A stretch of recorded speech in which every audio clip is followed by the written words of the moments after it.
आप सभी को नमस्कार।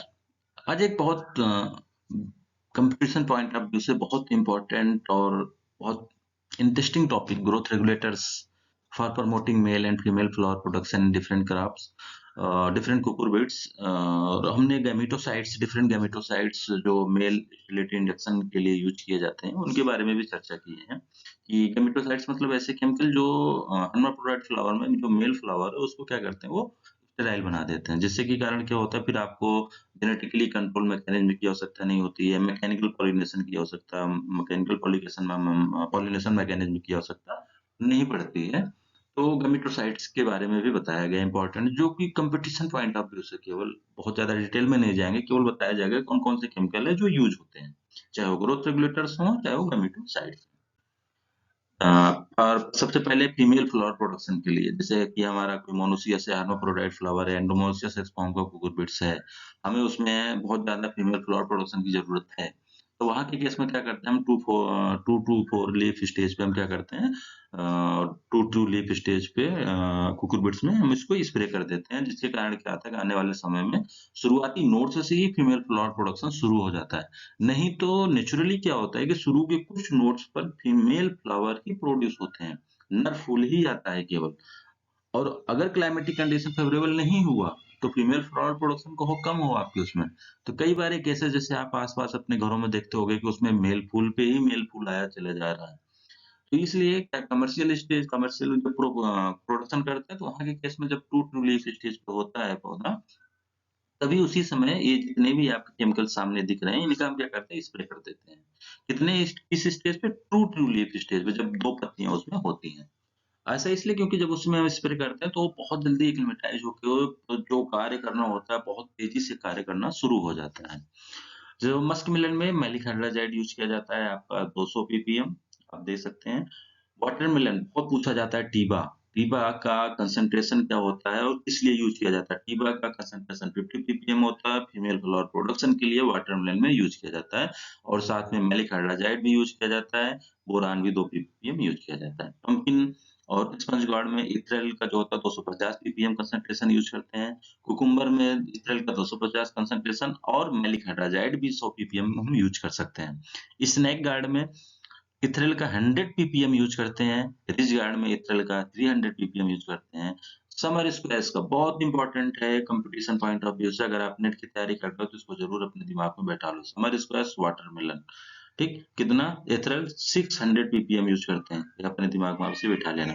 बॉटल गार्ड मैलिक हाइड्रोजाइड आपका 50 पीपीएम बोरान 3 पीपीएम जबकि वाटरमेलन में बोरान कितना था 2 पीपीएम। कैल्शियम 5 पीपीएम कुछ अलग मिला कैल्शियम पीसीपीए 100 टू 200 पीपीएम। मतलब ये 5-6 केमिकल ऐसे हैं जो फीमेल फ्लावर प्रोडक्शन के लिए हम बॉटल गार्ड में यूज करते हैं। Bitter gourd NA 100 PPM BA 25 PPM ethrel 200 PPM PCPA 100 to 200 PPM. अब आप यहाँ देख सकते हैं कि कमर्शियल मतलब कंपटीशन पॉइंट ऑफ व्यू से समर स्क्वैश बॉटल गार्ड में आपका बोरान कैल्शियम ठीक पीसीपीए वाटरमेलन में टीबा मैलिक हाइड्रोजाइड बोरान और आपका एसआरई में इथरल तो यूज हो ही रहा है लेकिन आपको सब क्रॉप में लगभग लगभग कंसंट्रेशन अलग होता है। तो कंपटीशन में कभी कभी कंसंट्रेशन भी पूछ लेंगे कि स्नेक गार्ड में फीमेल फ्लावर प्रोडक्शन के लिए इथरल का कंसंट्रेशन क्या होना चाहिए, तो आपको कंसंट्रेशन भी याद रखना है लेकिन समर स्क्वैश का बहुत जरूरी है sir. Growth regulators that promoting male flower production कहाँ पर गाइनोसियस कुकुरबिट्स लाइन में जैसे कि गाइनोसियस लाइन्स जनरली आपको हम जब सिक्स फॉर्म पढ़ाए थे तो आपका एक वीडियो पड़ा हुआ है तो उसमें देखेंगे तो कुकुम्बर बिटर गार्ड और आपका आजकल मस्क मेलन में भी आने लगे हैं। तो इसमें ये पाए जाते हैं। अब गाइनोसियस लाइन है तो हमें मेल फ्लावर तो चाहिए होगा क्योंकि आपको पॉलन कहाँ से मिलेगा, पॉलन नहीं मिलेगा तो फ्लावर फर्टिलाइज पॉलिनेट नहीं होगा, पॉलिनेट नहीं होगा तो फर्टिलाइज नहीं होगा, फर्टिलाइज नहीं होगा तो ओवरी से फ्रूट का डेवलपमेंट नहीं होगा, इसलिए हमें पॉलन की जरूरत पड़ेगी। तब वहाँ के केस में GA3 GA4 GA7 ABG ये सब हायर कंसंट्रेशन पे यूज किए जाते हैं। सिल्वर नाइट्रेट आपका AgNO3 and silver thiosulphate AgH2O3। GA3 और सिल्वर नाइट्रेट का एडवर्स इफेक्ट बढ़ जाता है फ्लावर पे फ्रूट पे, इसलिए सिल्वर थायोसल्फेट का इसका एडवर्स इफेक्ट बहुत कम होता है, नेगेटिव इफेक्ट बहुत कम होता है, इसलिए सबसे कॉमनली यूज किया जाता है मेल फ्लावर प्रोडक्शन के लिए तो सिल्वर थायोसल्फेट। तो आप याद रखना। गैमेटोसाइट्स की हम चर्चा करते हैं। गैमेटोसाइट्स जनरली केमिकल्स होते हैं जो कि क्या करते हैं कि ये जो मेल पॉलन होता है उसका इरेगुलर मियोसिस से बढ़ावा देते हैं, जिसके कारण जो पॉलन ग्रेन होता है वो डिसफंक्शनल हो जाता है। और इसका काम वही होता है कि जैसे मैनुअल इमस्कुलेशन हमें रोकना है, और क्योंकि उसमें बहुत ज़्यादा लेबर वर्क लगता है।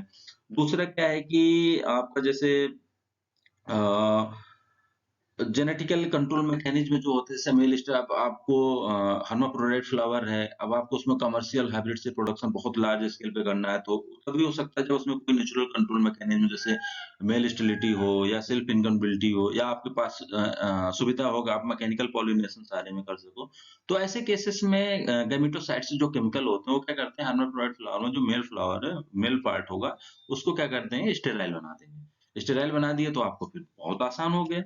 लेकिन इसका ज़्यादा यूज़ इसलिए नहीं होता क्योंकि इसका एडवर्स इफ़ेक्ट बहुत पाया गया है। तो इसलिए इसको कमर्शियली हम यूटिलाइज़ नहीं करते हैं, इसको अवॉइड करते हैं कमर्शियली। लेकिन कुछ chemical competition point of view से, क्योंकि कमर्शियली तो यूटिलाइज़ नहीं करते, लेकिन कॉम्पिटिशन पॉइंट ऑफ व्यू से इम्पोर्टेंट होता है। कुछ केमिकल पूछ लिए जाते हैं कि निम्नलिखित में से कौन-सा chemical as a gametocytes use किया जाता है। तो गैमेटोसाइट्स मतलब जो मेल पॉलन, मेल गैमीट्स को स्टेराइल करे, उनको हम गैमेटोसाइट्स बोलते हैं। जैसे कि हम देख सकते हैं GA3, GA4, GA7 lettuce onion में यूज़ किए जाते हैं, और मेलिक-हाटाजाइड टोमेटो रोनियन में यूज़ किया जाता है। FW450 टोमेटो में यूज़ होता है। FW450 का जो फुल नेम होता है वो लिख लीजिए आप, 2 सोडियम 2,3 डाइक्लोरोब्यूटायरेट, सोडियम 2,3 डाइक्लोरोब्यूटायरेट। और उसके बाद देन जो ट्रायोजोल हो, कैप्सिकम और रेडिश में यूज़ किया जाता है। गिबरेलिंस और FW450 सुगर बीट, मेज और कॉटन में यूज़ होते हैं। कुछ कमर्शियली जो यूटिलाइज़ होते हैं, जैसे टालापोन, एस्ट्रोन, एथेफॉन एंड जेनेरिस, ये जो होते हैं कुछ एग्ज़ाम्पल हैं जो कमर्शियली यूटिलाइज़ किए जा रहे हैं आजकल मेल स्टेरिलिटी को बढ़ाने के लिए। और उसके बाद आप देख सकते हैं कि इथेफॉन 2, इथेफॉन का जो पूरा नाम होता है true chloro ethyl phosphoric acid. हम इसको जानते हैं कि इथेफॉन, इथेरल या इथाइलिन जो होते हैं, ये क्या करते हैं, फीमेल फ्लावर प्रोडक्शन को बढ़ाते हैं और मेल फ्लावर प्रोडक्शन को रिड्यूस करते हैं। ठीक? ये hermaphrodite फ्लावर में। Ethylo generates the new class of gametophytes have shown promising results in reducing male sterility without affecting female fertility and yield। इसको बता रहे हैं कि ये न्यू क्लास का आपका केमिकल्स है तो जो गैमेटोसाइट्स है, मतलब एक फीमेल फर्टिलिटी और यील्ड को प्रभावित नहीं करता है, जिसको आजकल मतलब सबसे कॉमनली बहुत कंपटीशन और पॉइंट व्यू से बहुत ही आपका इम्पोर्टेंट है। इथाइलोजेनेलेट्स, इसको याद कर लेना। तो आप जितने भी ये दिख रहे हैं ये सभी कॉमनली यूज किए जाते हैं एज ए गैमेटोसाइट्स। तो ये जितने भी आपके growth regulators female flower production के लिए, मेल फ्लावर प्रोडक्शन के लिए और मेल स्टेराइल इंड्यूस करने के लिए, जो मेल स्टेराइल को इंड्यूस करेगा उसको हम गैमेटोसाइट्स बोल देते हैं, जो प्रमोट करेंगे वो ग्रोथ हार्मोन से ग्रोथ रेगुलेटर्स हो जाते हैं। तो इनका आप लिस्ट, इनको आप नोट डाउन कर लीजिए, और इनका किस क्रॉप में कौन सा यूज किया जाता है और कितना कंसंट्रेशन यूज करते हैं, ये 3 चीज आप याद कर लीजिए, क्योंकि कंपटीशन पॉइंट ऑफ व्यू से बहुत इंपॉर्टेंट है। धन्यवाद।